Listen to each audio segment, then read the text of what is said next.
Assalamualaikum warahmatullahi wabarakatuh. InsyaAllah kita majlis kita dengan kitab Al-Fatihah.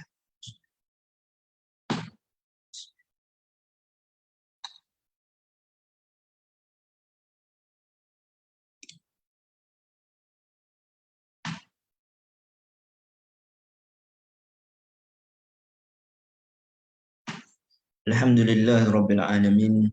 Wassalatu wassalamu ala ashrafil anbiya wal mursalin wa ala alihi wa sahbihi ajma'in.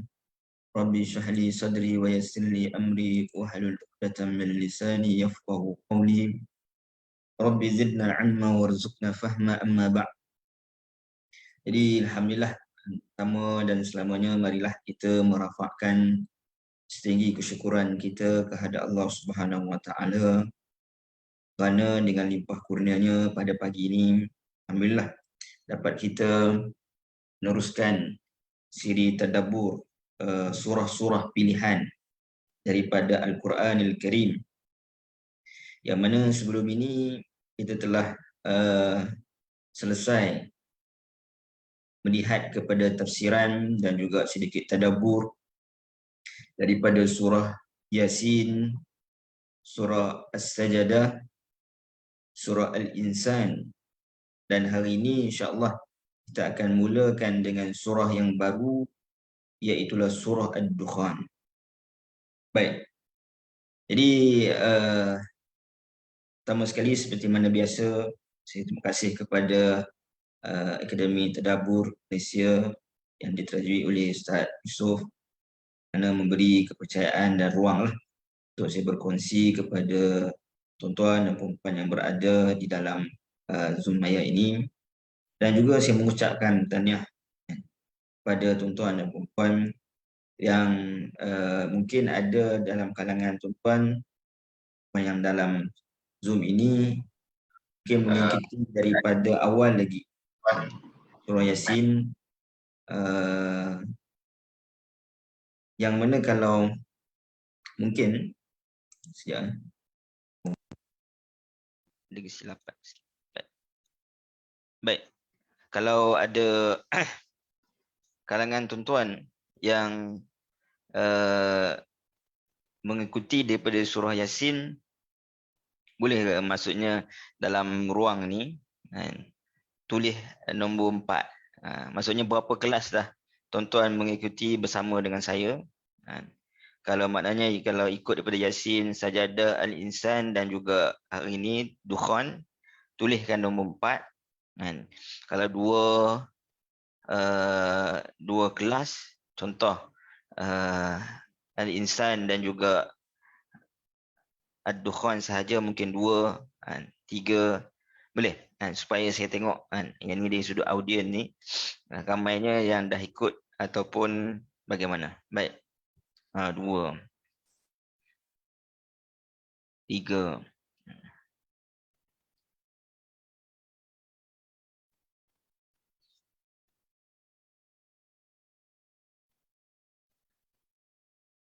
Ada lagi?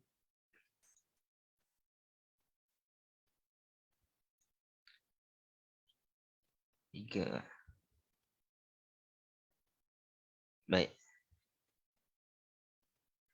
Jadi kebanyakan 2 ataupun 3 lah. Jadi maknanya kita dah biasa insya-Allah berjumpa, dan saya rasa tak perlu kot saya kenalkan diri. Jadi mungkin kita bertaaruf dalam mana kata perjalanan kelas ni, insya-Allah. Baik.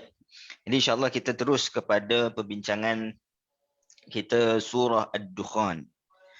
Jadi kalau kita tengok di antara surah-surah pilihan yang disebut dalam Quran ataupun surah-surah pilihan daripada Quran yang disebutkan oleh para ulama ni, dia ada berbagai surah lah yang mana menjadi pilihan. Ada yang kata 7 surah, ada yang kata 8 dan sebagainya.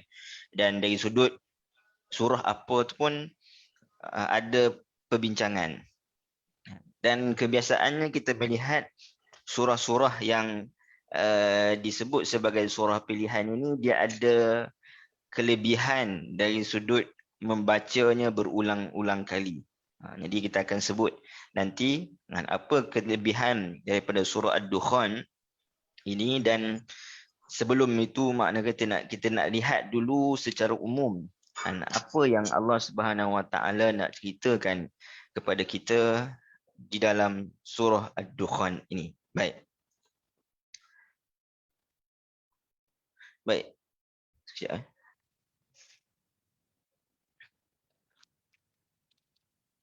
Baik, jika kita menyebutkan tentang makna dukhan, iaitu sebagai nama, kita melihat seperti biasa, kita melihat terlebih dahulu kepada nama surah ini, iaitulah surah Ad-Dukhan, yang mana Allah Subhanahu Wa Taala sebut di dalam surah Ad-Dukhan pada ayat yang ke-10. Fartaqib yawma ta'tis sama'u bidukhanin mubin. Ini perkataan dukhan itu telah disebutkan oleh Allah Subhanahu Wa Taala pada ayat yang ke-10. Maknanya, oleh itu tunggulah wahai Muhammad semasa langit membawa asap kemarau yang jelas nyata yang menyebabkan kebuluran yang dahsyat. Baik. Jadi bila kita sebutkan tentang makna dukhan, maksudnya adalah asap yang tebal. Dia bukanlah asap yang biasa-biasa. Mungkin asap kita bakar sampah ke, ataupun asap mungkin orang merokok ke, asap rokok. Walaupun dari sudut bahasa disebut dukhan lah. Cuma bila disebutkan dalam Al-Quran, perkataan dukhan ini, dia bukan sekadar asap yang biasa, tapi asap yang menyebabkan berlaku kegelapan. Yang mana asap itu telah menutup pandangan daripada melihat apa yang ada di sebaliknya. Kalau asap yang mana berada di awan, maka dia terhalang pandangan melihat di sebalik awan itu mungkin cahaya matahari. Ini ibarat berada di dalam suasana kegelapan. Cuma dalam mentakrifkan makna dukhan ini, iaitu asap yang tebal ini, para ulama berselisihan dalam memberikan tafsiran kepada dukhan. Ada yang menyebutkan bahawa dukhan ini adalah satu jenis azab yang Allah Subhanahu Wa Taala timpakan kepada orang-orang musyrikin. Iaitu ketika mana keberadaan Nabi SAW di Makkah. Kerana surah ini adalah surah Makkiyah. Dia bermakna peristiwa dukhan ini telah pun berlalu. Antaranya yang menyebutkan Al-Tabari, Imam At-Tabari dan lain-lain. Makna perkara ini telah pun berlalu. Iaitu yang saya sebut ataupun saya tulis di sini adalah, ini disebut amul, iaitu tahun kelaparan bagi Quraisy. Kenapa tahun kelaparan? Kerana peristiwa ada Bani Mudar, yang mana mereka ini telah menahan orang-orang Islam yang lemah. Kita tahu di peringkat dakwah Nabi SAW di Makkah, setelah Nabi SAW menjaharkan, iaitu setelah Nabi SAW menyampaikan dakwah secara terang-terangan, begitu banyak penentangan-penentangan terhadap Nabi SAW, terhadap Islam itu sendiri dan juga pengikut-pengikutnya.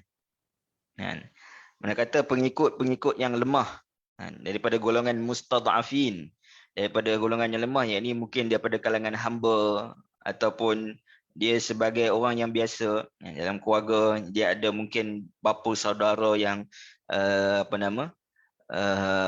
yang ada jawatan dalam kepimpinan Quraisy, kan.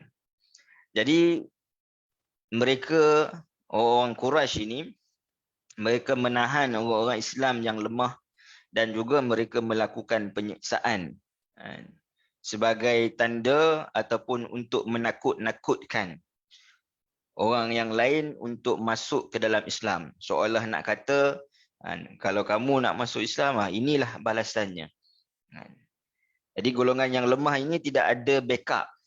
Tak ada orang yang mana nak bantu mereka, melainkan mereka kita melihat keimanan yang teguh kepada Allah Subhanahu Wa Taala lah yang menyebabkan mereka istiqamah.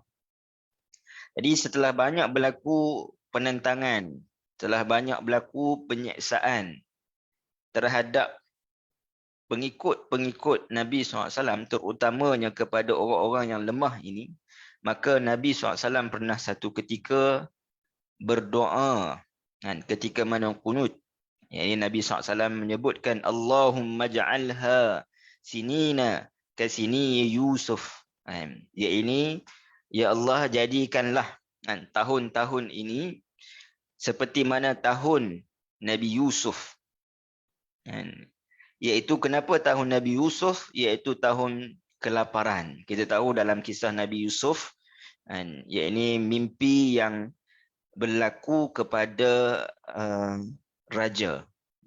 Raja ketika itu, Malik ketika itu, yang mana mimpi yang ditakwilkan oleh tafsirkan oleh Yusuf alaihissalam sebagai nak menghadapi 7 tahun yang ada penuh kesuburan dan menghadapi 7 tahun kemudiannya kemarau. Jadi yang dimaksudkan di sini adalah kemarau. Jadi Nabi SAW berdoa supaya Allah Subhanahu Wa Taala menimpakan kepada orang-orang yang zalim itu kemarau dengan sedikitnya hujan, seperti mana ujian ketika mana zaman Nabi Yusuf alaihi salam. Baik. Jadi disebabkan doa itu dimakbulkan oleh Allah Subhanahu Wa Taala, maka disebabkan itu mereka mengalami kelaparan yang amat sangat. Bahkan disebutkan di dalam riwayat mereka memakan kulit-kulit binatang yang telah mati. Ini makan kulit pokok hingga habis berdarah mulut. Jadi disebabkan kesengsaraan, kelaparan yang amat sangat itu, maka ia ibarat mata mereka ni gelap ataupun buntu. Dia ibarat ada asap yang menyelubungi kehidupan mereka. Jadi kita tengok orang, bila ada masalah kita pun, ada masalah yang mungkin besar, yang kita anggap besar dalam kehidupan kita, yang besar ni maknanya subjektif juga kepada setiap orang . Tapi nak sebutkan, mungkin kita ada masalah yang kita tak tahu nak buat macam mana. Apa perlu tindakan yang perlu kita ambil, apa yang perlu kita lakukan.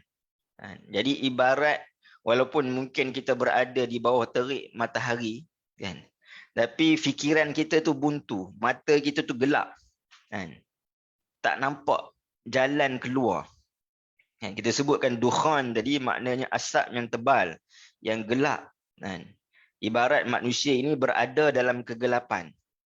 Jadi makna di sini adalah secara kegelapan maknawiyah. Ini kegelapan kebuntuan. Ibaratnya asap itu telah menyelubungi kehidupan mereka.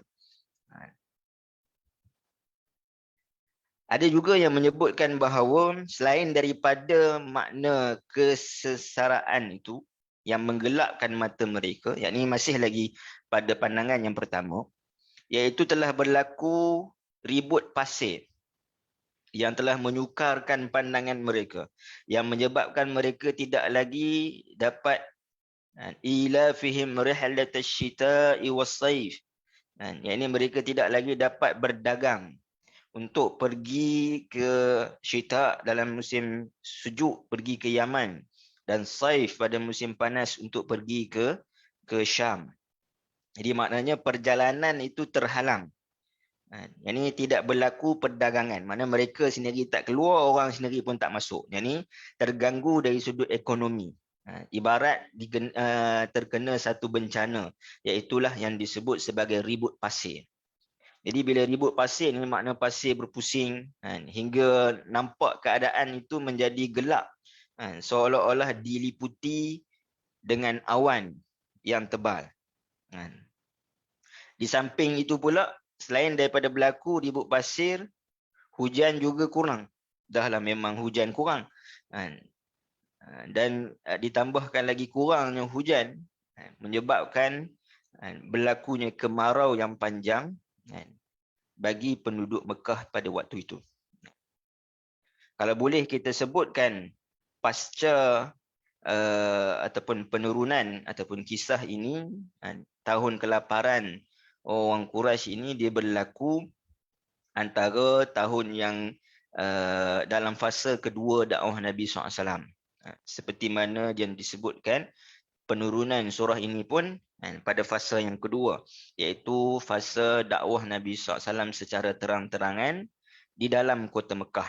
Ini antara tahun yang keempat hingga tahun yang ke-10.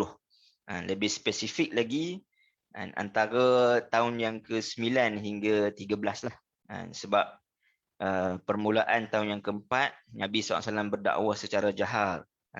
Ini tahun yang ke-6 hingga tahun yang ke-9, dakwah Nabi SAW berlaku pemulauan ekonomi selama lebih kurang 3 tahun.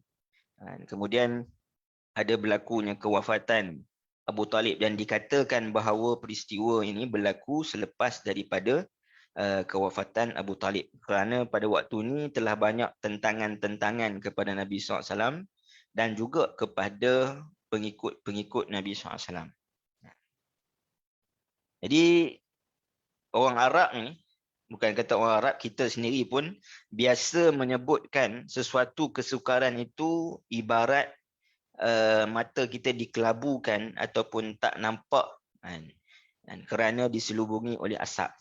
Maka makna dukhan pada ayat yang ke-10 ini disebutkan ia adalah bukan secara asap secara zahir, tetapi majazi, yang menunjukkan bahawa mereka ini mengalami kebuntuan setelah Allah Subhanahu Wa Taala mendatangkan kepada mereka azabil adna. Kita sebut dalam surah As-Sajdah, iaitu satu azab yang sebenarnya ringan, nak berbanding dengan azab pada hari akhirat. Baik, makna kata asap di sini dia bukanlah secara zahirnya, tetapi majaz. Majaz ini menunjuk perumpamaan yang menunjukkan bahawa berlaku tahun kelaparan kepada Quraisy. Baik. Dan satu lagi makna tafsiran kepada dukhan yang disebutkan adalah sesuatu benda yang akan datang, yang merupakan antara tanda-tanda besar kiamat. Yang merupakan, kalau kita tengok, Syekh Sulaiman Al-Ashqar menyebutkan bahawa asap yang dimaksudkan ini adalah asap yang mana pertama sekali ataupun ada 10 tanda kiamat kan, munculnya Dajjal dan sebagainya. Tapi yang pertama sekali yang berlaku adalah keluarnya asap. Keluarnya asap ni. Yang ni asap ini keluar, dia akan menyelubungi ini penduduk bumi pada ketika itu. Asap dukhan. Ini dalam hadis yang diriwayatkan dalam Sahih Muslim, yang menunjukkan bahawa ianya nyata. Maksudnya ia memang betul-betul asap berlaku. Ini gelap. Manusia pada waktu ini berada dalam gelap selama beberapa hari. Jadi asap yang dimaksudkan adalah asap sebagai salah satu tanda-tanda kiamat. Baik. Jadi antara yang memegang kepada pandangan yang kedua ini, seperti mana Ibn Katsir dan ramai yang lain, apapun kita boleh melihat sebenarnya ayat Al-Quran itu kepada kedua-dua maksud ini.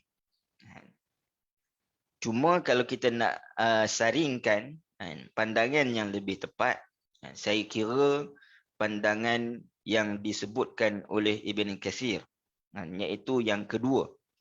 Sebab Allah Subhanahu Wa Taala sebut di dalam ayat 10 tadi yang kita bacakan, yang ada perkataan dukhan, fartaqib yauma ta'tis samaa'u bidukhanin mubin. Allah Subhanahu Wa Taala sebut, tunggulah semasa langit membawa asap kemarau dan disebutkan perkataan mubin, iaitu asap yang jelas. Yang ini menunjukkan bahawa ia berlaku secara zahirnya. Kemudian Allah Subhanahu Wa Taala sebut yaghshan nas, yang menunjukkan bahawa asap tersebut akan menyelubungi manusia, menimpa seluruh keadaan orang-orang kafir ketika itu. Jadi menunjukkan bahawa ini adalah perkara yang akan berlaku secara zahirnya. Maknanya yang benar-benar berlaku, bukan sekadar majaz. Namun sebagaimana yang saya sebutkan tadi, ada ulama yang mana berpandangan kedua-duanya. Yang ini berlaku pada ketika itu dan juga akan berlaku pada masa akan datang. Dan ini bukanlah satu yang pelik dan juga mustahil bagi ayat-ayat Al-Quran. Kerana ayat Al-Quran ini pendek tetapi mengandungi makna-makna yang besar dan juga makna-makna yang banyak. Disebut sebagai kata-kata yang ringkas tetapi mengandungi makna yang pelbagai. Baik. Itu makna ad-dukhan. Yang pertama sekali bila kita sebutkan dukhan, ini kita dah kenal, yang ini makna dukhan itu adalah asap. Cuma adakah kalau kita katakan, sebab ada yang mengaitkan dukhan ini dengan asap-asap seperti mana jerebu, kan, ataupun fenomena-fenomena yang tertentu yang berlaku hari ini sebagai dukhan. Jadi sebenarnya kita tidak boleh bermudah-mudah juga untuk mengaitkan sesuatu dengan apa yang disebutkan oleh hadis Nabi SAW. Kerana kadang-kadang hadis Nabi SAW itu selalunya bersifat umum, tak menyatakan pada waktunya, bilakah akan berlaku dan sebagainya. Cuma dari sudut disiplin untuk kita mengaitkan, kalau berkaitan dengan dukhan ini, kita melihat dia adalah satu peristiwa yang disebutkan oleh Syekh Sulaiman Al-Ashqar, disebutkan bahawa peristiwa 10 tanda-tanda akhir zaman itu dia berlaku berturutan. Dia berlaku berturutan. Jadi bermakna setelah habis dari sudut tanda-tanda kecil kiamat, maka tanda kiamat besar bila dia datang maknanya dia berlaku berurutan. Jadi benda itu tak berlakulah pada zaman kita sekarang ini, walaupun kita meyakini bahawa kita sekarang ini pun telah berada pada akhir zaman, yang ini menuju kepada akhir zaman. Namun kita taklah juga bermudah kerana dia hanya ada disiplin-disiplin yang tertentu. Baik. Latar belakang. Jadi bila kita melihat kepada latar belakang surah Ad-Dukhan, maka ia adalah yang pertama, surah ini adalah surah Makkiyah yang merujuk kepada ia diturunkan sebelum daripada hijrah Nabi SAW. Bahkan lebih spesifik disebutkan oleh para ulama, ia diturunkan ketika mana tadi saya sebutkan pasca kematian Abu Talib. Iaitu antara tahun ke-9 ataupun ke-10 kenabian. Bahkan ia berlaku sebelum Nabi SAW pergi ke Taif, ataupun pergi ke sebelum di Isra' dan juga di Mi'rajkan. Baik. Mengandungi 59 ayat yang merupakan surah yang ke-44, berada di dalam juzuk yang ke-25 pada muka surat 496. Ini kita boleh sama-sama buka dan kita melihat. Dan mengandungi 340 kalimah. Dan ada 1440 huruf. 1440 huruf. Baik. Ini latar belakang, background. Keutamaan. Sebagaimana yang saya sebutkan di awal tadi, dalam Quran ini, surah-surah Al-Quran ini, dia ada yang memang ada keutamaan yang sahih, sebagaimana Al-Fatihah, ayat kursi, Ma'uzatain, 3 ku dan sebagainya. Tabun kebanyakan surah-surah dalam Al-Quran ini disebutkan keutamaannya itu tidak terlepas daripada kedaifan. Daif. Namun bila statusnya daif bukan bermakna kita tak boleh pakai ataupun kita tak boleh amalkan. Kita boleh amalkan dalam bab fadail a'mal. Ini merujuk kepada fadilat, maknanya kita melakukan, memotivasikan diri kita untuk membaca bacaan tersebut. Baik. Jadi saya kira antara riwayat yang boleh kita pegang dalam bab ini tentang keutamaan surah Ad-Dukhan sebagaimana yang diriwayatkan oleh Tirmizi. Kerana Imam At-Tirmizi ini salah seorang daripada 6 imam yang masyhur yang mengeluarkan hadis. Ini kutub sittah. Jadi dalam kutub sittah ini makna kata hadis-hadis yang dikeluarkan itu dari secara umumnya adalah hadis-hadis yang kita boleh jadikan hujah. Makna jadikan hujah ni kita boleh berpegang lah dari sudut apa yang telah disebutkan di dalam kitab-kitab tersebut. Kita ada Bukhari, ada Muslim, ada Abu Daud, ada Tirmizi, ada Sunan bin Majah dan juga Nasa'i. Baik. Jadi apa yang disebutkan oleh Imam At-Tirmizi, hadis daripada As-Sa'labi dalam satu bentuk riwayat yang marfu'. Yang makna marfu' di sini adalah yang boleh ataupun yang disandarkan kepada Nabi sallallahu alaihi wasallam. Iaitu Abu Hurairah radhiyallahu anhu menyebutkan Rasulullah sallallahu alaihi wasallam bersabda, "Man qara'a ad-dukhana lailatal jum'ati asbaha maghfuran lahu." Sesiapa yang membaca surah Ad-Dukhan pada malam Jumaat, maka dia berpagian dalam keadaan diampunkan oleh Allah Subhanahu wa taala.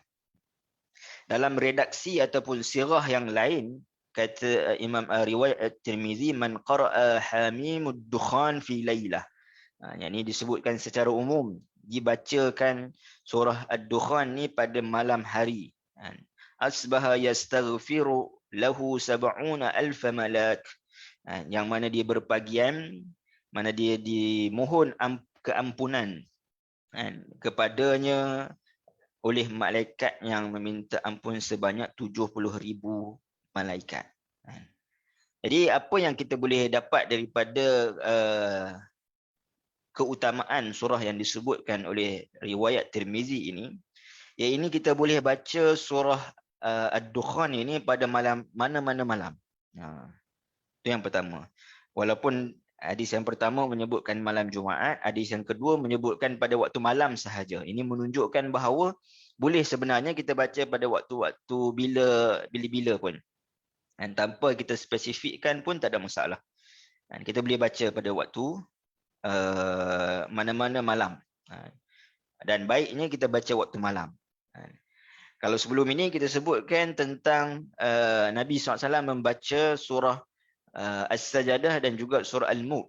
Ketika mana surah As-Sajadah kita menyebutkan bahawa ada munasabah, perkaitan, 10 perkaitan yang kita sebutkan antara surah As-Sajadah dan juga surah Al-Mulk yang dibaca oleh Nabi SAW sebelum tidur.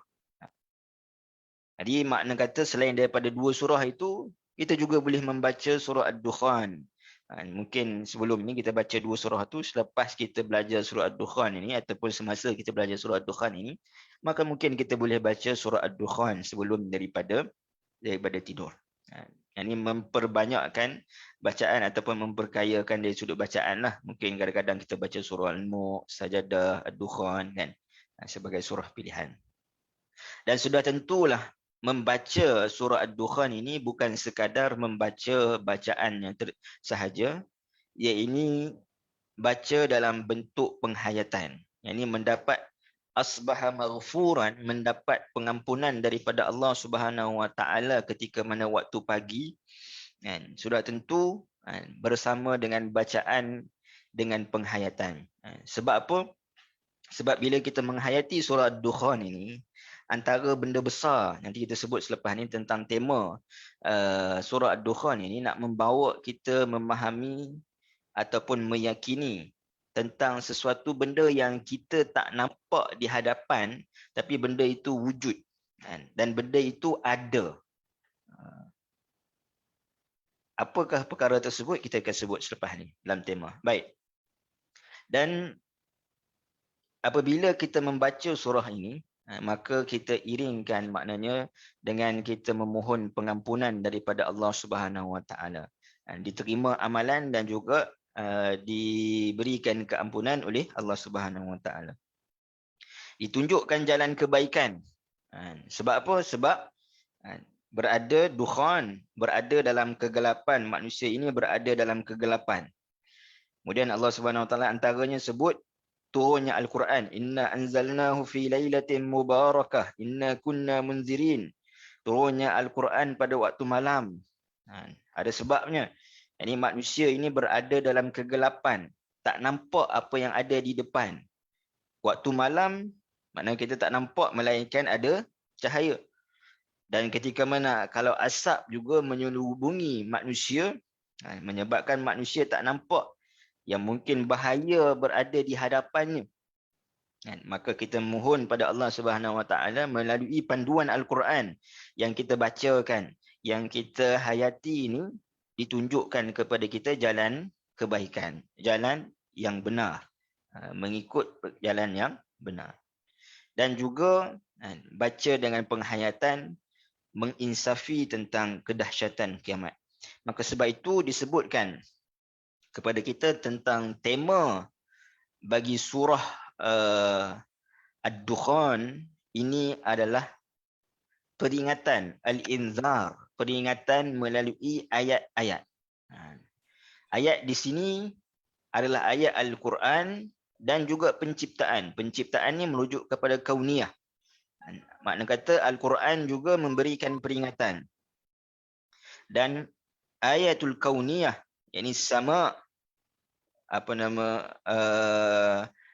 langit, mendatangkan peringatan dengan mendatangkan asap yang tebal yang menyebabkan manusia tak nampak. Yang mana ayat Al-Quran dan penciptaan ini menunjukkan kudrat Allah Subhanahu Wa Taala.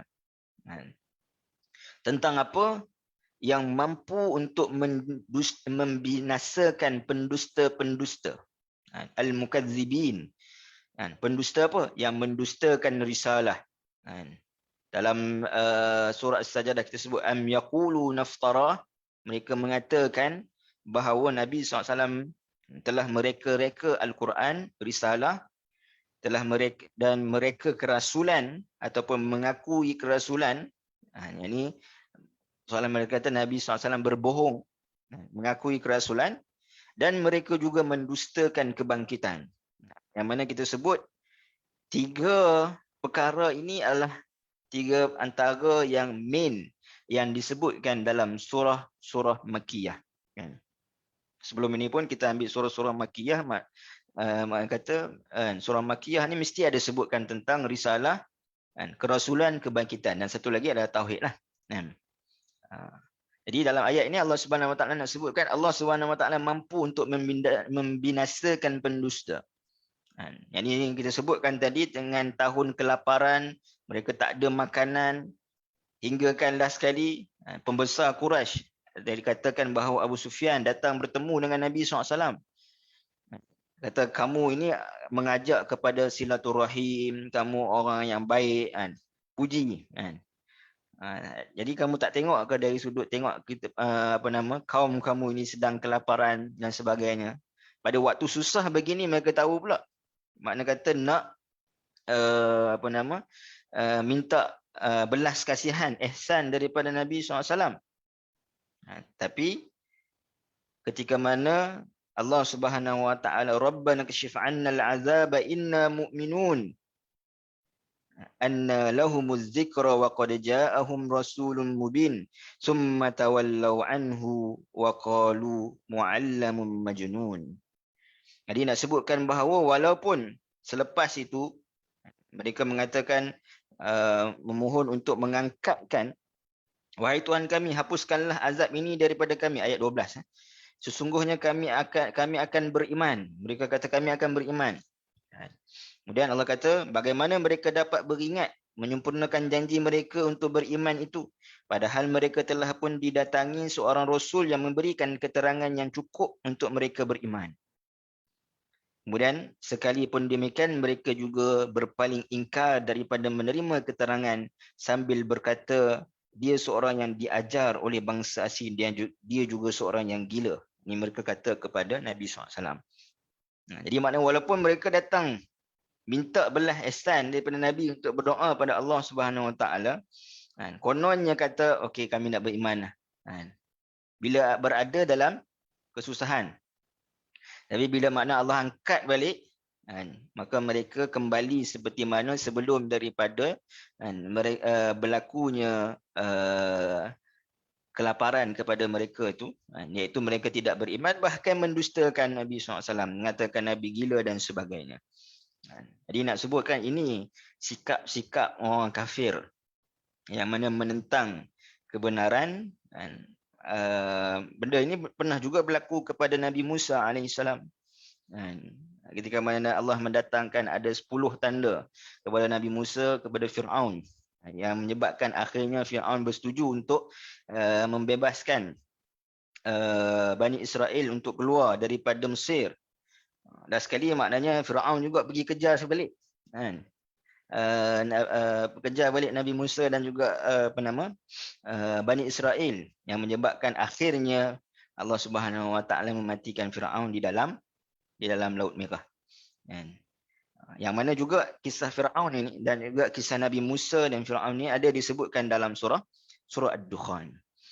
Ini bukan sekadar Allah Subhanahu Wa Taala mampu membinasakan pendusta. Jadi Allah Subhanahu Wa Taala nak berikan peringatan dari sudut di dunia ini sahaja, kamu telah melihat bahawa aku mampu untuk menghapuskan kamu, untuk membinasakan kamu kerana kamu mendustakan risalah, mendustakan kerasulan, mendustakan hari kebangkitan. Walhal di dunia ini adalah azabil adna dunal azabil akbar. Di dunia ini paling-paling tidak paling-paling kuat pun, makna kata dari sudut azab yang dikenakan hampir last kali mati lah. Makna kata kelaparan ke, makan sampai berdarah, pecah mulut dan sebagainya. Akhir sekali paling teruk pun mati. Itu azabil adna. Sedangkan di akhirat sana lebih besar. Jadi Allah Subhanahu Wa Taala nak bagi peringatan. Tapi itu pun orang kafir ini tidak mengambil iktibar dan juga pengajaran. Di samping nak menyebutkan bahawa kemampuan Allah Subhanahu Wa Taala nak membangkitkan semula manusia pada hari perhitungan. Ini menunjukkan bahawa bila adanya kebangkitan, yakni Allah Subhanahu Wa Taala akan membalas segala perbuatan baik dengan ganjaran dan juga yang buruk dengan balasan azab daripada Allah Subhanahu Wa Taala. Nauzubillah. Baik. Itu tema kepada surah Ad-Dukhan. Jadi hari ini seperti mana biasa selalu, maknanya kita akan melihat mukaddimah terlebih dahulu. Ini pada minggu akan datang, baru kita akan masuk ayat baik ayat, insya-Allah. Baik. Ada soalan? Setakat ni kalau ada yang tanya, tak ada ya? Kalau ada boleh terus tulis dalam ruang chat, insya-Allah. Ada kesempatan kita baca dan kita bincangkan. Baik. Pembahagian surah. Ini apabila kita membahagikan surah berdasarkan tema tadi. Ini tema peringatan ayat Al-Quran dan penciptaan yang menunjukkan kudrat Allah Subhanahu Wa Taala yang mampu membinasakan pendusta risalah, kerasulan, kebangkitan dan membangkitkan semula manusia pada hari perhitungan. Baik. Jadi kalau kita tengok mukaddimah ayat daripada ayat 1 hingga ayat 6. 16. Ayat 1 hingga ayat 16. Di dalam ayat-ayat ini Allah Subhanahu Wa Taala menyebutkan bahawa Allah Subhanahu Wa Taala lah yang menurunkan Al-Quran. Inna anzalnahu fi lailatin mubarakatin inna kunna munzirin. Ini dari sudut Al-Quran diturunkan oleh Allah Subhanahu Wa Taala. Nanti kita akan tengok dalam tafsiran ayat yang ketiga, iaitu Allah Subhanahu Wa Taala menyebutkan sesuatu yang Allah Subhanahu Wa Taala tak sebutkan dalam surah Al-Qadar. Dalam surah Al-Qadar Allah Subhanahu Wa Taala sebutkan tentang inna anzalnahu fi lailatul qadr. Kan? Ini Al-Quran itu diturunkan sekaligus antaranya pada malam Al-Qadar. Kan? Ini bulan Ramadan yang kita nak masuk tak berapa hari dah. Kan? Jadi dalam surah ini juga disebutkan. Jadi kenapa kita sebutkan tadi antaranya hikmah disebut waktu malam kan, adalah manusia ini asalnya berada dalam kegelapan. Kan? Dunia ini pun berasal daripada kegelapan. Kalau dalam surah Yasin saya sebutkan. Ini kegelapan, kemudian Allah ciptakan matahari, maka adanya cahaya bagi penduduk ataupun bagi alam ini. Belum ada penduduk lah. Maknanya bagi alam ini. Jadi nak sebutkan bahawa kenapa Al-Quran itu diturunkan pada waktu malam, hikmahnya nak sebutkan pada waktu malam ketika mana ia diturunkan, sebenarnya ia adalah cahaya untuk yukhrijunahum minadh-dhulumati ilan nur. Kegelapan manusia ini banyak faktornya. Zulumat datang dalam bentuk sirah jamak ataupun plural kan. Yang kegelapan manusia ini berada dalam kegelapan, kesukaran. Kegelapan ini mungkin maksudnya adalah ujian yang menyebabkan kita buntu. Kegelapan juga mungkin membawa maksud berada dalam kemaksiatan. Kegelapan, kezaliman ini juga membawa maksud mungkin kesyirikan. Kan? Jadi manusia ini berada dalam kegelapan-kegelapan. Tapi Al-Quran turun pada waktu malam memberikan cahaya. Antara bentuk cahaya adalah dengan memberikan peringatan. Inna kunna munzirin. Dialah yang memperingati manusia. Melalui Al-Quran, ayatul Quran dan juga melalui dukhan. Yang kita sebut kisahnya tadi, iaitu asap yang tebal yang berlaku kepada orang musyrikin, iaitu dari sudut majaznya, kebuntuan yang menghadapi mereka. Ini menunjukkan bahawa Allah Subhanahu Wa Taala mampu membinasakan mereka. Jadi ayat dalam ayat 1 jadi 1 hingga 3, kemudian dalam ayat 9, 10, 11 yang kita bacakan tadi, ini Allah Subhanahu Wa Taala menyebutkan tentang kemampuan Allah Subhanahu Wa Taala untuk menghapuskan ataupun membinasakan pendusta dengan turunnya dukhan. Baik. Kemudian dia dari sudut kandungan. Ini ayat 17 hingga ayat 39. Allah Subhanahu Wa Taala mendatangkan kisah yang mana untuk membenarkan ataupun menegaskan tentang kudrat Allah Subhanahu Wa Taala yang mampu untuk ihlakul mukazzibin, untuk membinasakan orang-orang yang berdusta. Dusta apa tadi kita dah sebut dah, 3 perkara tadi, dan menunjukkan bahawa Allah Subhanahu Wa Taala mampu untuk membangkitkan semula. Baik. Kisah apa yang ada di dalam surah Ad-Dukhan ini sebagai review awal, teaser kita katakan, iaitu Allah Subhanahu Wa Taala sebut kisah Nabi Musa alaihi salam, iaitu antaranya kisah dia bersama dengan kisah baginda Nabi Musa alaihi salam bersama dengan kaum Bani Israel, dan juga kisah baginda ditentang oleh Firaun. Firaun yang mana Firaun ini telah melakukan kezaliman-kezaliman, bahkan disebut dengan perkataan mujrimun. Baik, saya tunjukkan ayatnya tadi. Mungkin kita boleh tengok sikit ayat ini secara umum.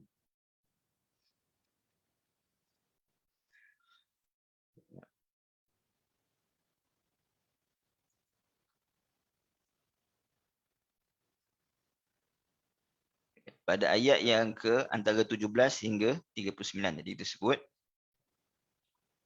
di sini tentang datangnya kisah Firaun dan juga Nabi Musa alaihissalam.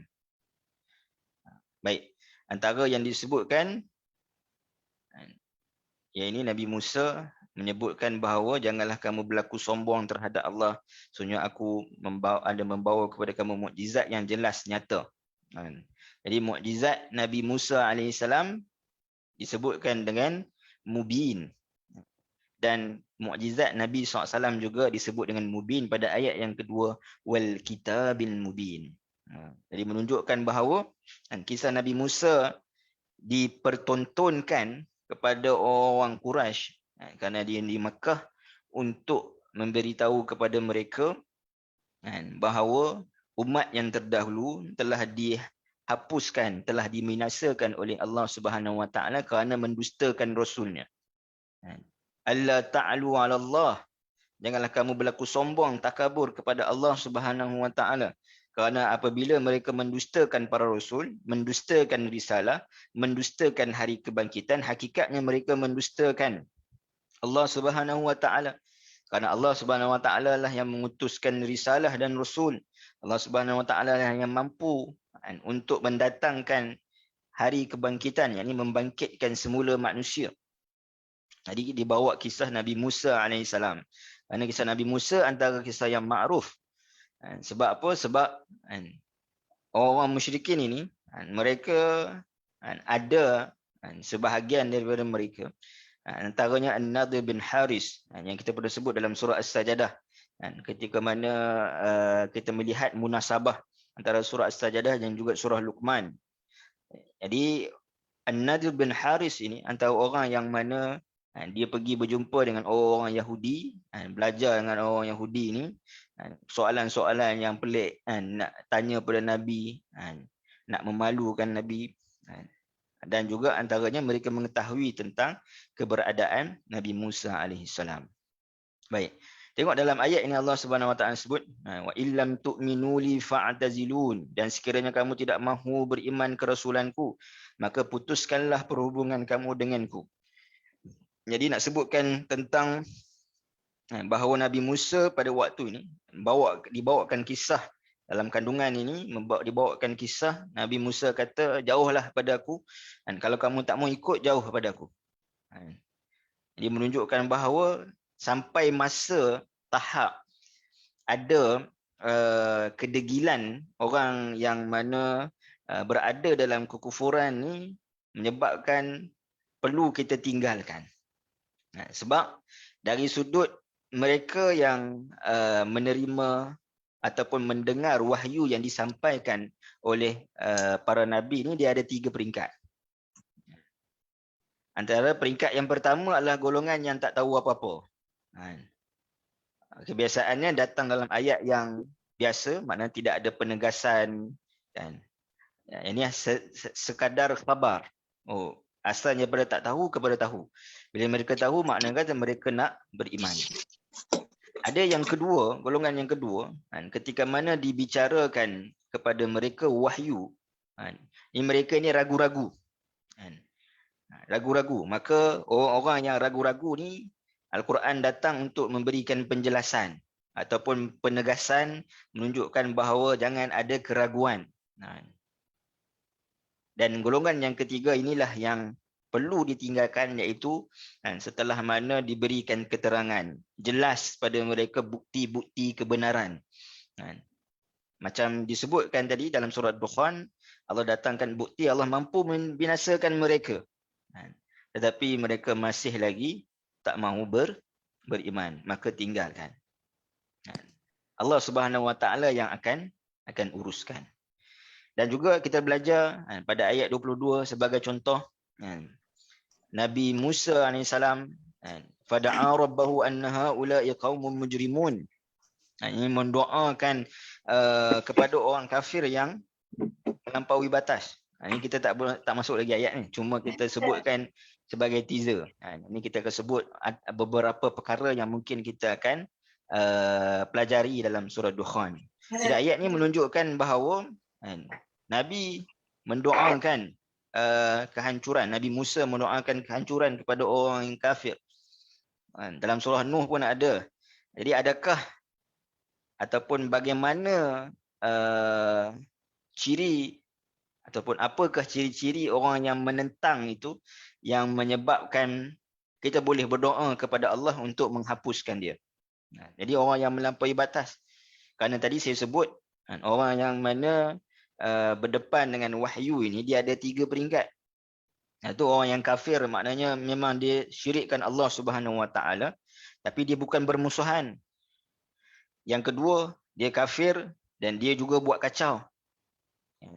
Jadi maknanya Al-Quran datang berikan peringatan untuk mereka tidak lagi mengganggu orang beriman ataupun masuk kepada Islam.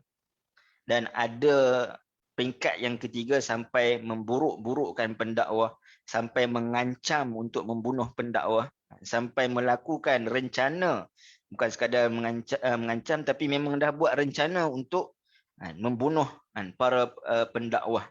Maka pada waktu ini dibolehkan untuk berdoa untuk Allah Subhanahu Wa Taala hapuskan mereka. Jadi ini nanti kita akan sebut lebih detail lah dalam pentafsiran ayat by ayat nanti. Cuma ini secara umum lah yang kita sebutkan. Kemudian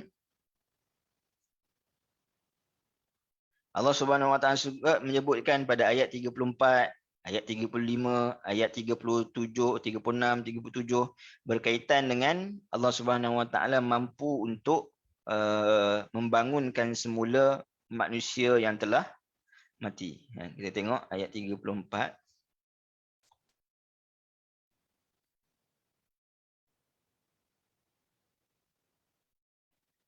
Mati hanyalah, pada ayat 35, mati hanyalah mati ketika yang pertama di dunia dan kita tidak akan sekali-kali akan dibangkitkan hidup lagi sesudah itu.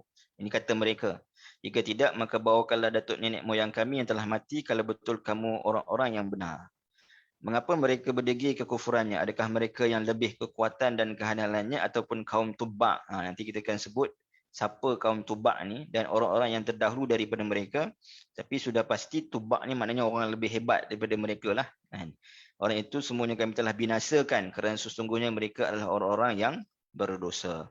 Ya, sebutkan tentang Allah Subhanahu Wa Taala mampu walaupun disoal, diasak oleh orang musyrikin ni, Allah Subhanahu Wa Taala mampu untuk binasakan ataupun untuk membangunkan semula mereka. Baik. Dan pengakhiran surah Ad-Dukhan ini, penutupnya ayat 40 hingga ayat 59. Ini Allah Subhanahu Wa Taala menegaskan semula tentang kudrat Allah Subhanahu Wa Taala untuk membinasakan ataupun mampu untuk membinasakan pendusta-pendusta dan membangkitkan semula manusia. Jadi penutup biasanya dalam surah-surah dalam Quran ini dia akan memberikan penegasan ataupun keterangan semula untuk kita pastikan kita faham dalam surah ini. Inilah yang Allah Subhanahu Wa Taala akan yang telah dibentangkan kepada kita. Dia pada ayat 40 hingga 41 Allah Subhanahu Wa Taala sebut tentang kudrat Allah Subhanahu Wa Taala untuk menghapuskan pendusta-pendusta. Dan akhir sekali Allah Subhanahu Wa Taala sebutkan tentang masir, iaitu tempat yang terakhir, tempat kembali. Sama ada orang-orang yang pendusta ataupun orang-orang beriman. Orang pendusta ini dalam ayat 43, inna syajarataz zakum, pohon zakum, ta'amul asim kalmuhli yaghli fil butun. Ya, ini ayat-ayat cerita tentang azab-azab dalam neraka, makan daripada pokok zakum habis pecah perut dan sebagainya. Dan kemudiannya ayat yang akhir, antara ayat yang akhir Allah Subhanahu Wa Taala sebut innal muttaqina fi maqamin amin, maqamin amin fi jannatin wa uyun. Ini Allah Subhanahu Wa Taala sebut tentang masir ataupun pengakhiran, tempat akhir bagi orang-orang yang beriman. Ia menunjukkan bahawa adanya hari kebangkitan untuk membalas segala perbuatan yang dilakukan oleh manusia. Baik. Kemudian, jadi kita tengok sedikit munasabah. Munasabah, ini makna munasabah ni adalah keterhubungan di antara surah Ad-Dukhan dan juga surah sebelumnya. Iainilah surah Az-Zukhruf. Surah Ad-Dukhan dengan juga surah Az-Zukhruf. Baik, kalau surah Ad-Dukhan kita sebutkan makna tadi asap. Surah Az-Zukhruf ini maknanya adalah perhiasan. Jadi kalau kita nak tengok dari sudut munasabah surah-surah ini, dari sudut temanya, nanti kita akan sebutkan sebab surah-surah Ad-Dukhan, surah Az-Zukhruf ini dia termasuk dalam surah-surah Hawamim. Apa itu surah Hawamim? Kita sebut selepas ni insya-Allah. Baik. Jadi apa perkaitan? Kerana kita tahu ayat-ayat Al-Quran ataupun surah-surah Al-Quran ini dia bersambungan di antara satu sama lain. Ini ibarat kita menjahit baju tu. Jadi setiap surah itu dijahit dengan cantik dan akhirnya disimpulkan sebagai satu bentuk jahitan. Kan? Baik. Di dalam surah Az-Zukhruf, bahagian akhir daripada surah Az-Zukhruf ini memiliki keserupaan dengan bahagian awal surah ini. Ini menunjukkan surah Ad-Dukhan. Iaitu surah Az-Zukhruf ditutup dengan ancaman. Maka biarkanlah mereka tenggelam dalam kesesatan dan bermain-main sampai mereka menemui hari yang dijanjikan kepada mereka. Iaitu hari apa tak disebutkan secara spesifik. Maka disebutkan pada awal surah Ad-Dukhan, maka tunggulah pada hari ketika mana langit membawa kabut yang tampak jelas. Ini maknanya hari akhirat. Antara tanda-tanda kiamat kan kita sebutkan tadi. Antara tanda-tanda kiamat adalah yang pertama sekali, kiamat besar, tanda-tanda kiamat besar adalah datangnya dukhan. Ia menunjukkan hampir kepada hari kehancuran. Jadi ayat ini nak sebutkan juga dari sudut bukan semata-mata ia ditujukan kepada orang musyrikin. Kerana orang musyrikin dah mati dah.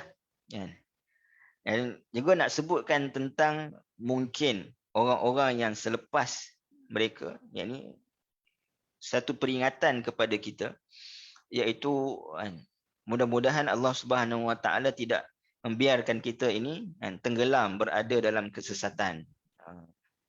Nauzubillah. Kita mohon dijauhkan. Bahkan disebutkan orang yang mana menghadapi suasana kiamat itu adalah orang-orang yang tidak beriman. Disebutkan dalam hadis riwayat Muslim bahawa orang beriman ni Allah akan hantar macam satu angin kan, untuk mematikan orang beriman sebelum menghadapi kiamat. Kan? Jadi nak sebutkan orang yang mana berada dalam kegelapan, berada dalam kemaksiatan, ini tenggelam, disebutkan tenggelam di dalam kesesatan, ini tak kembali balik kepada cahaya yang dibawa oleh Al-Quran, maka tunggulah datangnya hari kiamat, maka semua amalan manusia ini akan dibalas. Baik.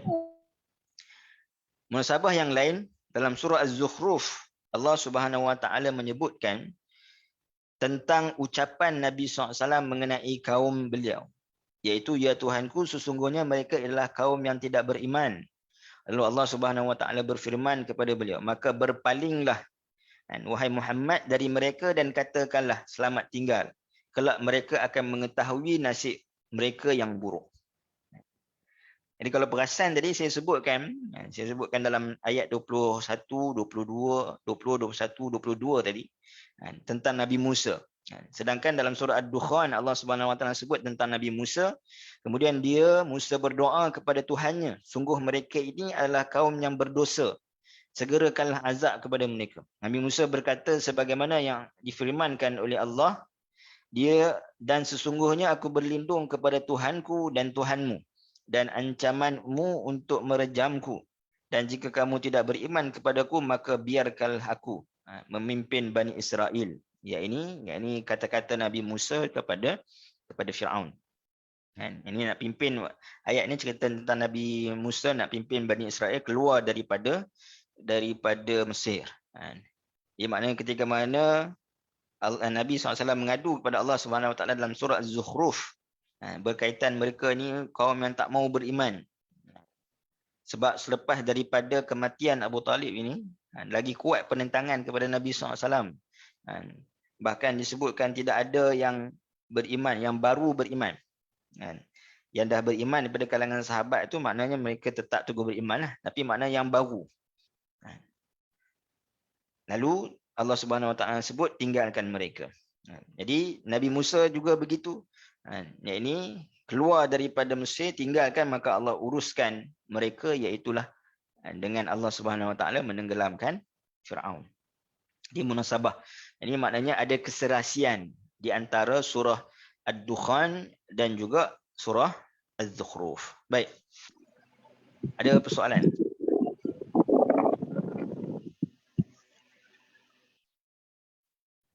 Baik. Kalau tak ada, saya sambung. Baik.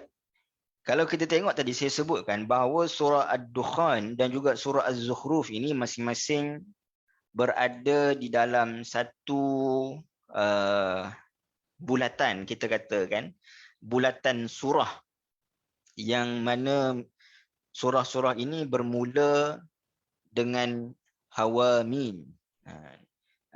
Bermula dengan Hamim. Hamim. Ada 7 surah sebenarnya. Ini yang kita bincangkan, ini adalah surah Dukhan yang ke-44. Maknanya bermula daripada 43, 42, 41, yang ke-40.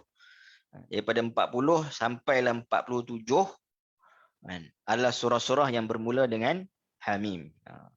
Ini kalau kita tengok surah Hamim 40. Allah Subhanahu Wa Taala sebut Hamim, surah Ghafir dulu. Hamim tanzilul kitabi minallahil azizil alim. Kemudian surah Fussilat, Hamim tanzilun minar rahmanir rahim. Surah Asy-Syura, Hamim Ain Sin Qaf. Kadzalika yuhi ilaika wa ilal ladzina min qablika Allahul azizul hakim. Kemudian surah Az-Zukhruf, Hamim wal kitabil mubin. Surah Ad-Dukhan, Hamim wal kitabil mubin. Kemudian surah Al-Jasiyah, Hamim tanzilul kitabi minallahil azizil hakim. Hamim, surah Al-Ahqaf, Hamim tanzilul kitabi minallahil azizil hakim. Jadi kalau kita tengok permulaan setiap 7 surah ini bermula dengan Hamim. Cuma ada sikit perbezaan, ada beberapa surah yang mana berbeza dari sudut pembukaannya. Ada yang sebut nama Allah Rahman Rahim, ada sebut nama Allah Azizul Hakim. Jadi dia sangat kena dengan tema-tema setiap pada surah itulah. Baik. Cuma Hawamim ni apa? Hawamim ni adalah jamak kepada Hamim lah. Hamim. Jadi jamak ataupun pluralnya kita sebut Hawamim. Iaitu surah-surah yang bermula dengan Hamim. Baik. Jadi bila surah-surah ini bermula dengan Hamim, jadi dia mesti ada kesatuan tema dia. Nak lagi maknanya surah-surah ini disusun mengikut dalam mushaf itu, mengikut maknanya secara tertib. Kalau sebelum ini saya sebutkan surah As-Sajdah yang bermula dengan Alif Lam Mim, yang ada 4 secara tertib kan. Yang bermula daripada Rum, surah Luqman, surah As-Sajdah, surah Al-Ankabut, sebelum Ankabut. Ada 4 surah yang mana di depan tu ada surah Al-Baqarah dan juga surah Ali Imran. Walaupun dipisahkan surah Alif Lam Mim itu, ini kita melihat ada kesatuan temanya di antara surah-surah tersebut. Maka begitulah dengan surah Hawamim ini, yang mana sudah tentu ada sebab Allah Subhanahu Wa Taala mulakan 7 surah ini dengan Hamim. Yang mana diturunkan pula, disebutkan bahawa diturunkan sekaligus ataupun berdekatan. Bahkan diturunkan mengikut apa yang ada turutan mushaf, dan turutan mushaf itu juga seperti mana ia diturunkan. Mana kata kalau kita nak sebut tadi, biasa saya akan sebut surah ini dia diturunkan ataupun dalam mushaf dia sebelum surah apa. Dari sudut penurunan sebelum surah apa, kan. Biasa saya sebut sedemikian. Tapi saya tak sebutkan kerana Surah Ad-Dukhan ini dari sudut penurunan sama macam dari sudut ada yang ada dalam mushaf, iaitu dia berada dalam kelompok 7 surah Hawamim. Okay. Baik. Jadi kalau satu benda yang kita perasan dalam surah Hamim tadi, dalam pembukaan yang saya bacakan tadi, ada pembukaan setiap daripada surah. Bahkan sebelum-sebelum ini saya juga telah menyebutkan tentang hikmah-hikmah huruf muqatta'ah ini, yang mana ada selepas daripada huruf muqatta'ah ini didatangkan tentang Quran. Jadi secara umum kita katakan bahawa surah-surah ini menggambarkan kepada kita tentang tema umum kemukjizatan dan keagungan Al-Quran.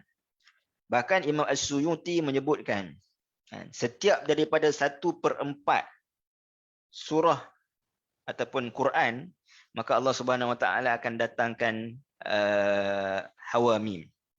Dan ini kan juzuk 25, maknanya 1/4 yang terakhir. Mana 1/4 sebelum daripada yang pertengahan, Allah Subhanahu Wa Taala turunkan surah Alif Lam Ra yang berturutan. Ada 6 surah. Ini di awal Allah Subhanahu Wa Taala datangkan surah Al-Baqarah dan juga surah Ali Imran. Jadi setiap daripada 1/4 itu akan didatangkan tentang surah-surah yang bermula dengan huruf muqatta'ah. Sebab apa? Sebab ia membawa maksud nak menjelaskan tentang secara umumnya tema umum kemukjizatan dan juga keagungan Quran. Dan sebagai bentuk sikit ulang kajilah. Satu saja. Ini biasa saya sebut banyak tentang huruf muqatta'ah ini. Cuma kita nak sebutkan tentang peranan itu sahaja. Yang berkait dengan tema keagungan Al-Quran itu. Yakni kalau kita tengok Hamim sendiri. Hamim, huruf Ha itu adalah berkedudukan di antara jauf dan juga halq. Iaitu di antara rongga dan juga kerongkong. Ha. Kita sebut Ha kan. Hamim. Dan mim itu adalah huruf yang paling akhir, yang ini di hujung bibir kita, mim. Kan? Lepas itu kita sebut mim kena tutup, kan? Mim. Hamim. Jadi menunjukkan bahawa ia mewakili keseluruhan makhraj, sebagaimana yang kita sebut alif lam mim, kan? Juga mewakili keseluruhan makhraj. Mana huruf-huruf ini ada 14 daripada 28, separuh. Apakah huruf-hurufnya? Jadi tuan-tuan boleh tengok semula kelas-kelas yang untuk surah-surah sebelum ni. Tapi kita boleh ringkaskan ada 14 yang mana ulama akronimkan sebagai Nassun Hakim Qati'un Lahu Sir. Nassun, nun sad, Hakim, ha, kaf, ya, mim. Dah 7 haf, kaf, ya, mim, nun sad, 6. Hakim, Qati'un, qaf, alif, ta'in, lahu, lam, ha, 12. Sir, sin, ra, 14. Di antaranya adalah Hamim. Baik. Jadi Hamim ini apa maknanya? Huruf-huruf muqatta'ah ni mungkin review balik yang kita pernah ambil sebelum ni, iaitu nak sebutkan ianya keluar daripada makhraj huruf mulut kita yang semua Allah Subhanahu Wa Taala berikan kepada kita manusia yang normal ni. Maknanya boleh menyebutkan ataupun ada makhraj tu. Kita ada jauf, kita ada halq, kita ada lisan, lidah, kita ada bibir kita ada hidung kita. Jadi yang mana tempat-tempat keluar huruf tu semua kita ada. Jadi makna kata kita mampu untuk membaca ayat Al-Quran kerana susunan huruf-huruf Al-Quran itu adalah susunan daripada makhraj-makhraj yang ada pada kita. Menunjukkan bahawa Al-Quran itu sebenarnya dipermudahkan kepada kita untuk membacanya. Dan membacanya pula akan memberikan banyak pengajaran dan juga banyak perkara dalam kehidupan manusia. Banyak kebaikan dan faedahnya. Jadi yang pertama dari sudut kita sebagai orang beriman, maknanya huruf muqatta'ah ni nak sebutkan bahawa kita baca Al-Quran dan insya-Allah Allah akan mempermudahkan kepada kita untuk membacanya. Yang kedua, bagi orang-orang musyrikin, bagi orang-orang yang mana menentang Al-Quran, bagi orang-orang yang mana mengatakan pendustaan terhadap Al-Quran itu, maka ia sebagai satu bentuk cabaran. Dan ini juga adalah satu bentuk mukjizat yang besar. Bila kita sebutkan mukjizat, bukan sekadar perkara yang luar biasa, bukan sekadar perkara yang berlaku kepada Nabi, tapi dia mestilah datang dalam bentuk mencabar, makrunun bitahaddi. Ini mencabar orang yang ketika itu untuk mendatangkan semisalnya. Jadi orang Arab ni, kalau kita tengok dari sudut kemampuan mereka bersyair ini cukup hebat. Ini bila berlaku satu perkara, contoh mereka sedih, terus mereka boleh buat syair tanpa macam kalau kita nak buat syair ke apa, kita mungkin duduk tepi pantai kan, ambil pen kan, ingat balik kan, cari ilham kan, tulis dulu, mungkin ada salah kita nak cantikkan sikit perkataan-perkataan tu kan. Ini boleh kita cantikkan, tapi orang Arab ni tak kan. Ada sebahagian mereka ni tak mampu pun untuk menulis, tapi mereka mampu untuk bersyair secara direct. Selepas pada mana kalau ada berlaku satu peristiwa kepada mereka, tak kira lah peristiwa tu sedih ke, nak gambarkan kesedihan tu dia terus syair. Nak menggambarkan contoh kecintaan dia kepada pasangan dia terus syair. Kerinduan dia ke, dia terus syair. Sebab tu syair-syair ni dia macam-macam. Yang ni dia hanya menggambarkan perasaan-perasaan manusia gitu saja. Dia tak ada bentuk-bentuk peringatan, bentuk-bentuk yang mana nak bawa manusia, nak membina peribadi, itu tak ada. Sebab itu kelainan syair dengan Al-Quran. Tapi nak sebutkan bahawa syair yang mereka mampu ucapkan itu pun datangnya daripada huruf-huruf hijaiyah. 28 huruf hijaiyah tu. Tapi mereka tak mampu untuk menyusun semisal mana Al-Quran, walaupun Al-Quran juga datangnya dari huruf-huruf hijaiyah yang tersusun. Jadi sebagai cabaran kerana huruf hijaiyah digunakan dalam syair, tapi Al-Quran itu berbeza.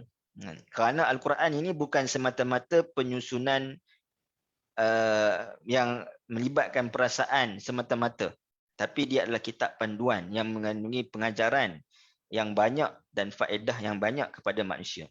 Jadi apa faedahnya? Kita akan sebut selepas ni dari sudut munasabah surah-surah Hawamim. Baik. Dan yang ketiga, bacaannya secara ejaan membuktikan Al-Quran itu benar daripada Allah. Ini saya sebutkan bahawa saya contohkan dengan budak kecil kan, yang mana mungkin umur 2-3 tahun, yang kita selalu bagi makan benda yang dia suka kan. Contoh buah apple ke contoh kan. Jadi bila dia makan, dia nampak hari-hari dia nak boleh makan, dan dia nampak bila dia tengok kat kedai, bila kita bawa di pasaraya kan, saya nampak ini buah apple kan. Walaupun dia tak baca pun kat tulisan di pasaraya tu apple kan, tapi bila kita tanya pada dia, cuba eja apple, EPAL, maka dia tak boleh, sebab dia tak pernah melalui proses pembelajaran itu. Dan Nabi SAW sedemikian, tak pernah melalui proses pembelajaran, tapi Nabi berjaya membaca Hamim, Alif Lam Mim, Yasin, Alif Lam Ra dalam bentuk ejaan. Kenapa ejaan? Kerana satu-satu huruf dibaca kan. Itu bentuk ejaan. Jadi menunjukkan bahawa Al-Quran itu bukan daripada Nabi, sebab Nabi dikenali sebagai ummiyin, dan memberi kesan yang besar kepada pembacanya, iaitu menyebabkan orang musyrikin bila Nabi baca, mereka akan lafaz nazar. Ini mereka akan tumpukan, macam mana Muhammad boleh baca ni? Seolah-olah hanya sedemikian. Dalam masa yang sama, dia membentuk cabaran juga kepada orang-orang musyrikin. Ini untuk mereka mengatakan Al-Quran ini tidak benar. Ini mereka tidak ada hujah. Baik.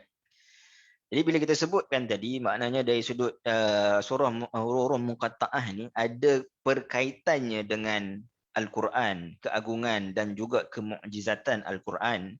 Khususnya dalam surah Hawamim ini, Allah SWT sebutkan kebanyakan dari sudut tanzil, dari sudut penurunan Al-Quran itu kepada manusia. Sama ada tanzil dengan perkataan tanzil ataupun inna anzalna dalam surah Dukhan, inna anzalnahu fi lailatin mubarakah. Sama ada penurunannya secara sekaligus ataupun permulaan penurunannya ataupun penurunan Al-Quran itu secara beransur-ansur. Maka sudah tentu dia mempunyai kaitan dan hubungannya dengan Al-Quran. Jadi kalau kita boleh susun dari sudut hubungan dengan Al-Quran, iaitu dalam surah Ghafir. Ini kita tak panjangkan, mana kita sebutkan secara ringkas. Boleh tuan-tuan balik makna kata baca surah-surah yang lain, Hawamim, di samping makna kita mendengar untuk siri-siri akan datang tentang surah Dukhan. Baik, dalam surah Ghafir, namanya sahaja telah menggambarkan tentang isi kandungannya. Itu Ghafir ini adalah sifat Allah Subhanahu Wa Taala yang Maha Pengampun, yang mengampunkan dosa. Ini dari sudut mana kita membaca Al-Quran ini sebagai asbab untuk kita mendapat keampunan, maghfirah daripada Allah Subhanahu Wa Taala. Sebab apa? Dalam Quran sebut innal hasanat yuzhibnas sayyi'at. Perkara-perkara yang baik itu akan menghapuskan perkara-perkara yang tak baik.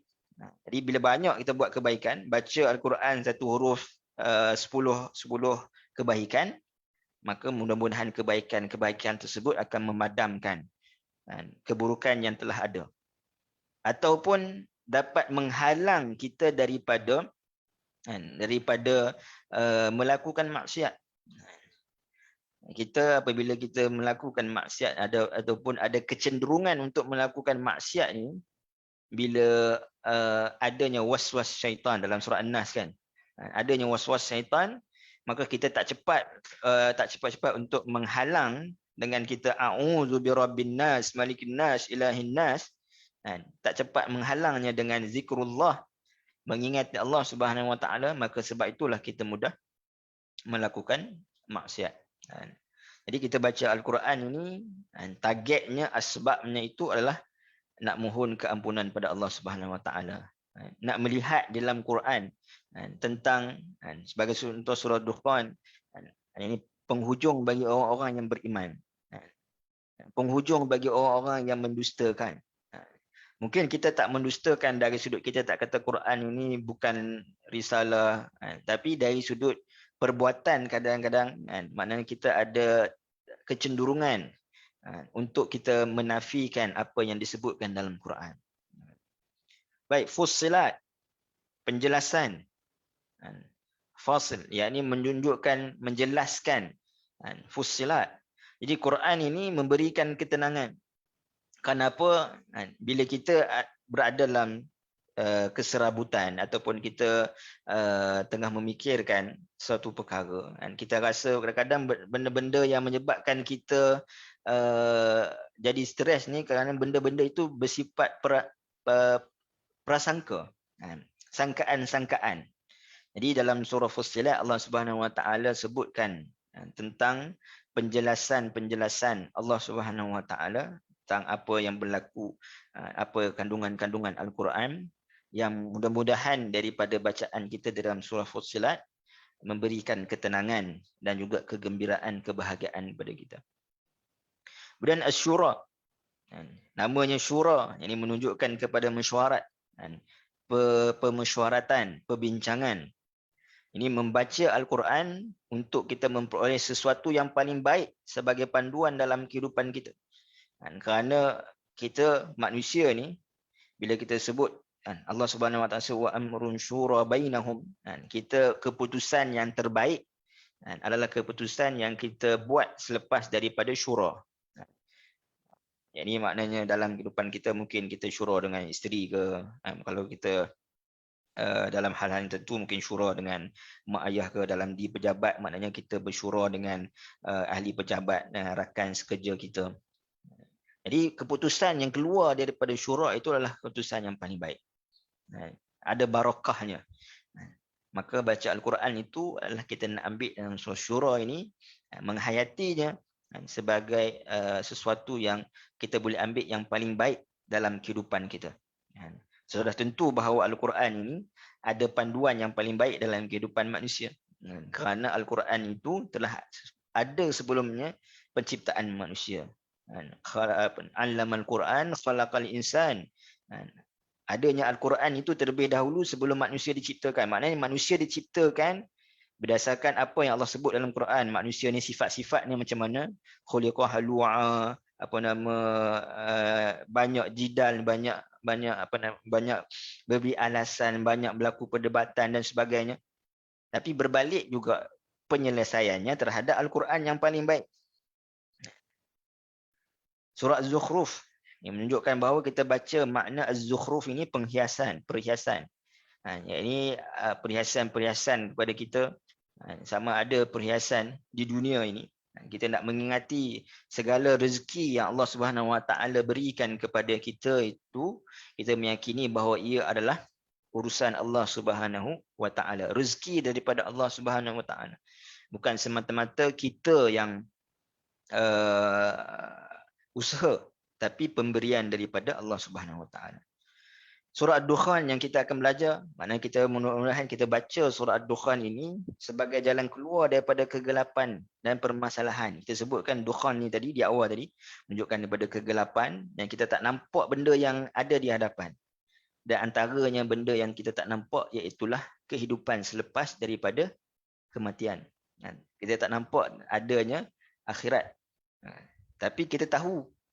Dan bagaimana kita nak mengetahui hakikat kehidupan selepas kematian, kita baca surah Al-Jasiyah.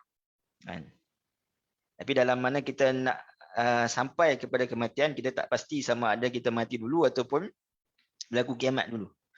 Jadi dalam keadaan sekarang ni, maknanya kita kena teruskan kehidupan dan juga kita kena baca Al-Quran, mana kata dari sudut tanggungjawab kita juga adalah membela. Ini isi kandungan Al-Quran itu dan memotivasikan bahawa di akhir zaman umat Al-Quran ini adalah umat yang akan menang. Sebagaimana yang Allah Subhanahu Wa Taala sebut dalam suratul Isra. Nanti kita cerita, mungkin kita pernah dengar cerita tentang Isra dan Mi'raj kan. Sekarang ni dalam fasa sekarang ni maknanya banyak ceramah-ceramah Isra dan Mi'raj. Antara yang disebutkan oleh Allah Subhanahu Wa Taala dalam surah Al-Isra tak lain dan tak bukan adalah tentang kemenangan umat Islam di akhir zaman. Peristiwa Isra, Nabi SAW mengimamkan para nabi yang lain di Masjidil Aqsa itu menunjukkan kepada kepimpinan umat akhir zaman ini akan berpindah kepada umat Nabi SAW. Kuntum khaira ummatin ukhrijat linnas, iaitu umat Nabi SAW.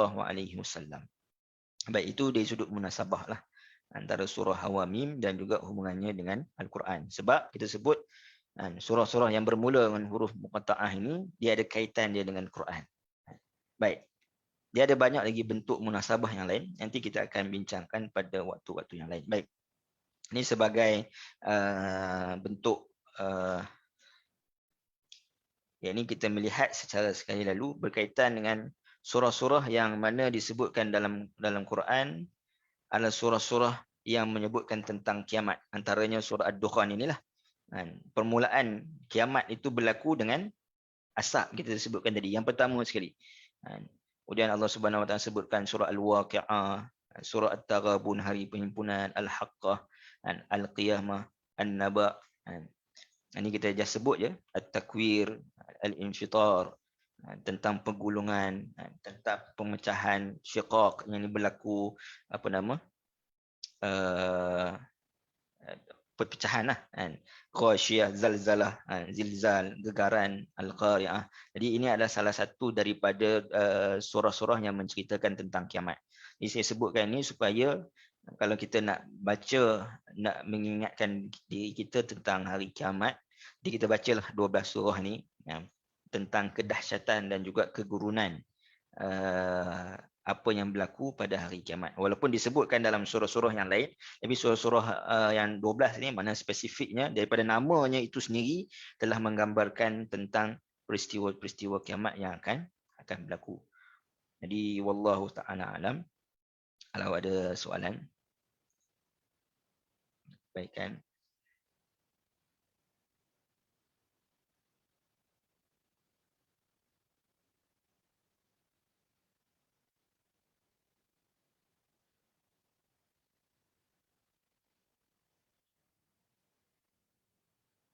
Baik, kalau tak ada, apa yang baik itu datang daripada Allah Subhanahu Wa Taala. Yang lemah kurang tu pada saya sendiri, saya mohon ampun kepada Allah dan minta maaf kepada tuan-tuan. InsyaAllah kita sambung untuk melihat tafsiran ayat by ayat pada minggu-minggu yang akan datang. Aqulu qawli hadza wa astaghfirullah li wa lakum. Assalamualaikum warahmatullahi wabarakatuh. Alhamdulillah. Terima kasih Ustaz. Terima kasih Ustaz.